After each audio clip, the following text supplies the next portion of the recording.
Ancaman penyakit LSD membuat para peternak di Ponorogo resah.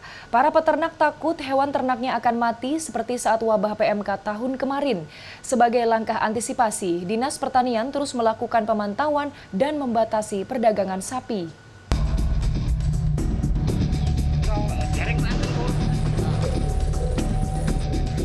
Virus Lumpy Skin Disease atau LSD mulai ditemukan di Kabupaten Ponorogo, Jawa Timur.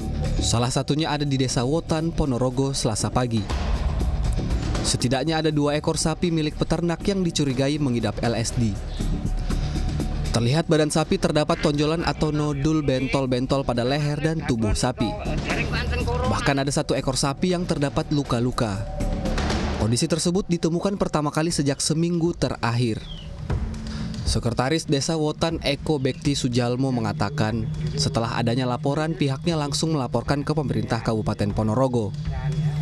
Setelah itu Dinas Pertanian Ketahanan Pangan dan Perikanan Ponorogo lantas mengambil sampel darah sapi tersebut. Meski belum pasti terjangkit virus LSD, namun kini petani dibuat resah. Apalagi tahun kemarin ratusan sapi di Ponorogo mati akibat PMK. Pertama yang di Dukun Jalaan itu bintik-bintik itu mas, mentol-mentol seperti apa ya, daging tumbuh itu bulat-bulat seperti itu. Ya semua sama, terus ada yang lecet-lecet seperti itu. Pokoknya kulitnya itu luka itu. Kulitnya luka? Iya, kulitnya luka.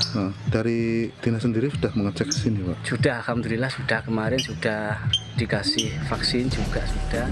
Sementara untuk mengantisipasi menyebarnya virus LSD dari luar daerah, petugas dari Dinas Pertanian melakukan screening hingga pembatasan di pintu masuk Ponorogo serta pasar hewan sapi terbesar. Jika petugas menemukan ada sapi yang terjangkit LSD atau PMK, peternak langsung diminta untuk kembali ke daerah asal. Screening apa ada gejala PMK atau LSD. Kalau ada sapi yang bergejala PMK atau LSD, kita tidak izinkan masuk ke pasar. Sejauh ini Pak, ada berapa banyak sapi yang sudah ditolak untuk masuk ke pasar karena penyakit itu Pak? Sementara alhamdulillah sapi yang masuk masih tergolong sehat-sehat semuanya. Jadi selama ini belum ada yang ditolak, kecuali yang PMK gelombang pertama. Kemarin banyak yang kita tolak, tapi untuk yang sekarang alhamdulillah sapi dalam keadaan sehat semuanya. Dari data di Dinas Pertanian hingga 17 Februari kemarin, tercatat ada 49 ekor sapi di Ponorogo suspek LSD. Diimbau warga melaporkan apabila ditemukan sapi yang memiliki bentol pada tubuhnya agar segera mendapatkan tindakan.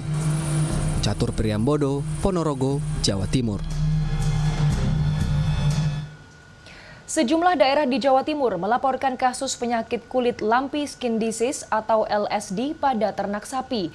Pemerintah diminta memperketat pergerakan hewan ternak antar daerah dan mempercepat vaksinasi agar penyakit yang ditemukan pertama kali di Zimbabwe, Afrika ini tidak cepat menyebar. Sejumlah daerah di Jawa Timur, antara lain Pacitan, Trenggalek, dan Sidoarjo, melaporkan adanya hewan ternak khususnya sapi yang terjangkit penyakit kulit Lumpy Skin Disease atau LSD. Di antara sapi-sapi yang terkena LSD juga dilaporkan mati. Penyakit kulit ini disebabkan virus pox dan menyebar melalui vektor atau perantara, salah satunya lalat. Guru Besar Fakultas Kedokteran Hewan UNAIR Surabaya, Mustafa Hilmi Effendi mengatakan, penyakit LSD mudah menular. Ia mendesak pemerintah memberikan skala prioritas anggaran menangani penyakit ini. Misalnya, dengan memaksimalkan kembali pos-pos pemeriksaan ternak di perbatasan daerah. Pemeriksaan untuk memastikan status kesehatan hewan ternak yang melintas. Tentang skala prioritas. Kalau memang skala prioritasnya untuk pengendalian Lumpy Skin Disease ini sudah ditingkatkan, maka insya Allah yang namanya pos-pos itu akan aktif. Supaya apa? Supaya animal movement antar provinsi bisa terdeteksi dengan baik. Mustafa mengungkapkan, meski cepat menular, LSD bisa dikendalikan. Salah satu sebabnya adalah penyakit ini mudah dideteksi. Gejala awal, rata-rata, suhu tubuh ternak meningkat mencapai 40,5 derajat Celcius. Ciri-ciri fisik, muncul benjol-benjol pada kulit, keropeng pada hidung dan mulut, leleran pada mata dan kaki bengkak. Angka kematian pada kasus ini di bawah 10%. Mobilitas ternak antar provinsi ini patut diwaspadai. Menurut Handoko, Kabid Peternakan dan Kesehatan Hewan DKPP Kabupaten Pacitan, saat ini terjadi panik selling di kalangan peternak sapi di Jawa Tengah. Kondisi ini menggiurkan peternak Pacitan dan daerah lain karena harga ternak dibanderol murah. Handoko mengimbau agar peternak menahan diri dan tidak mendatangkan ternak dari daerah lain. Di Jawa Tengah yang lebih dulu kena LSD, di sana mungkin sudah puluhan ribu yang kena. Ini tentunya di sana juga akan terjadi panic selling, tentunya dengan harga murah, dan ini akan menggiurkan peternak kita untuk dapat ternak dari sana yang kemungkinan sudah sakit. Di daerah yang berbatasan dengan Provinsi Jawa Tengah itu, tercatat ada 46 kasus LSD, 2 diantaranya harus dipotong paksa karena tidak tertolong. 2 sapi lainnya dinyatakan sembuh. Saat ini, pasokan vaksin LSD dari pemerintah Provinsi Jawa Timur jauh dari kata cukup. Dengan populasi sapi hampir 100.000 ekor, Pemkab Pacitan baru mendapatkan 600 dosis vaksin LSD. Tim Liputan,